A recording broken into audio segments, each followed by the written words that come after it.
quotes I was hearing last week a lot was, we're going to have a recession, but it's going to be a Wall Street recession, not a Main Street recession. That basically labor will stay strong, the average consumer will be fine, but in the way Wall Street recovered in the 2010s and Main Street didn't, you're going to have a reversal of that. That what interest rates gave to Wall Street in the 2010s, hiking interest rates will take away. It will mostly be a recession in asset prices and valuations. It will not hit most Main Street pockets, and those sort of people will be fine. The other thing it got me thinking about, though, is let's say that's not true. Where does the economy begin and where does it end? I was thinking about bullwhip effects and factory towns. Are they at the beginning or are they at the end of the economy in terms of who's in control?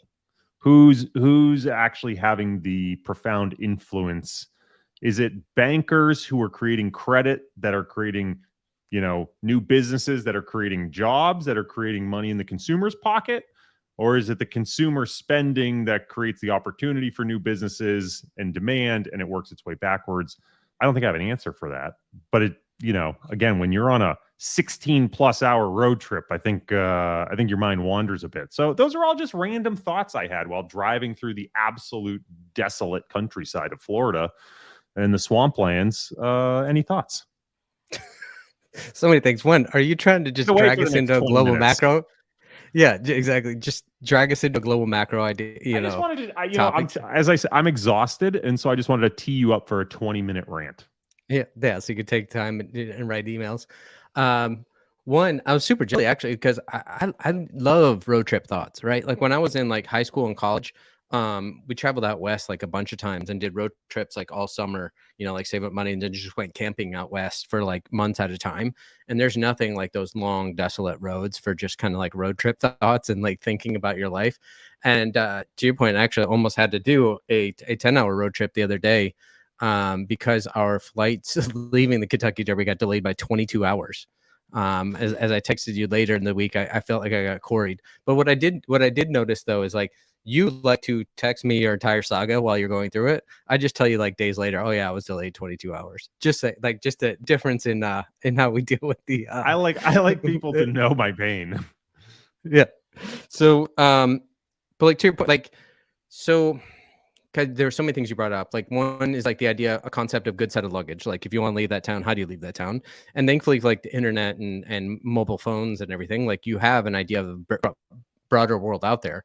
But more like when I was, growing up in the 80s and 90s, like that was, a little bit tougher to realize like what existed out there, what everything. Like I remember, I think a kid moved to our school in Michigan from like California, and I just assumed he was like the coolest surfer of all time and just knew all of like the pro surfers and everything. But he was probably from like Sacramento, right? Like you're just from somewhere, or the Inland Empire.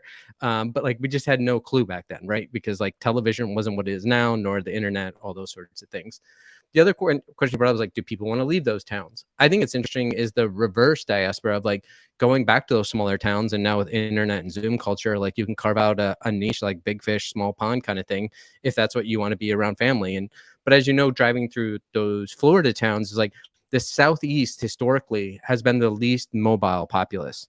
So if you ever look at the data around like Thanksgiving, Mother's Day, etc., you will see an enormous amount of driving culture in the Southeast because they all live within a few hours of their relatives.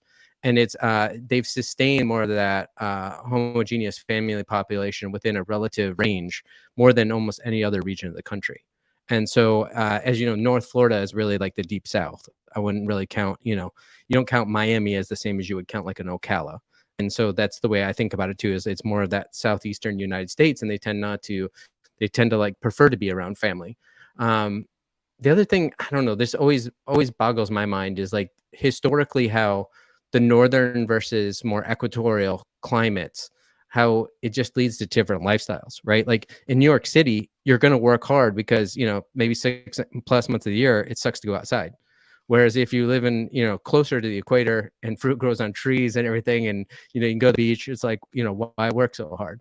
So that's the also you might be seeing is like that the gas station in those rural communities becomes like the community center, and that's what you're more seeing, and that's where everybody gets to hang out, get the local gossip, and all those sorts Yeah, of but things. I thought one of the things that was interesting, the thought that popped to mind was like the only things that still existed were these conglomerate backed businesses, right? It was the McDonald's, it was the Burger King, and I get that they're franchise businesses a lot, your Shell station or your mobile station, right? But you didn't have the mom and pop shops anymore, right? You needed something with more corporate global backing and global infrastructure to keep the costs down to survive in that town anymore. Except for, I'll push back a little bit. I bet when you stop at those corporate gas stations, they still have like a mom and pop like food service in there, right? Like you can Yeah, get they did. like This morning, there's almost like a restaurant inside of it. It's awesome. so I got started really early this morning and ended up stopping at a gas station to grab a water like an hour and a half into my trip. And people were lined up for that mom and pop food shop. I saw these two kids who were probably on their way to school that walked in full camo, full mullets. It was real glory stuff. I was loving it. I was soaking it up. I will say I almost got myself a fried catfish sandwich for breakfast. And then I thought, Nice. better of being in a car with myself for that long. You're already having a rough road trip. A nice Yeah. fried catfish sandwich. The other thing it reminded me of, though, that I'm sure you passed by, like, did you stop at any Cracker Barrels? I did not. Oh man, I did there's not. two things I love on a road trip: a good Cracker Barrel, well, and that's just for reminiscence sake. 'Cause one, I love cornbread.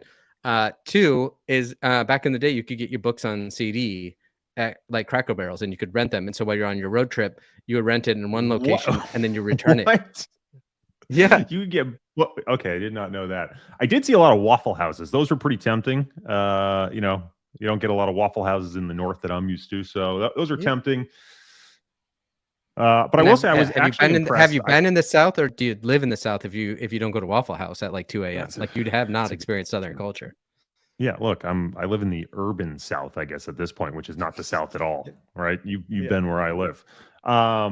I was actually incredibly impressed with the cell connection the entire time. Now, I was mostly on the highway, but I mean, I had 5G in these incredibly rural areas, which was, to your point around the potential for mobility or not needing to move even, you know, the access is there to those who can afford a cell phone and an internet connection. To your point on mobility, though, one of the things I think has always gone underrated about the United States compared to, say, Europe is our ability to be a culturally mobile population, right?